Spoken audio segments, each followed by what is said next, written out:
আইনজীবী। এখন কালো টাকারে যিনি সাদা করেন তার পক্ষে কিন্তু উনার মন্ত্রণালয়ে যত মানুষ দুর্নীতিবাজ আছে যারা কালো টাকার মালিক তাদেরকে তো নৈতিকভাবে উনি কোনো কথাই বলতে পারবেন না, কারণ উনি নিজেই তো কালো টাকার মালিক ছিলেন, যেটা উনি সাদা করছেন এই রিপোর্ট অনুযায়ী এখানে স্পষ্ট আছে। এরপরে আমি আপনাদেরকে আরো জিনিস দেখাইতে চাই। আশ্চর্য লাগে যে একটা মানুষ, উনি নিশ্চয়ই আমাদের চেয়ে অনেক ধনী, ওনার সম্পদের হিসাবটা আমি একটু এখান থেকে আপনাদের কাছে পড়তে চাই। যে ওনার হচ্ছে গিয়ে রাজুকের 854 নম্বর দাগে হচ্ছে গিয়ে 10 তলা একটা বাড়ি আছে ওনার, যেটার নির্মাণ ব্যয় হয়েছে 15 কোটি টাকা।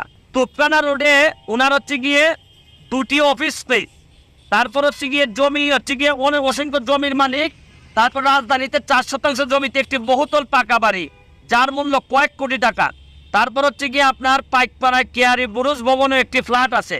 পিরোজপুরে আছে ওনার নাজিরপুরা, আশেপাশের এলাকায় কোটি টাকার জমি ক্রয় করেছেন।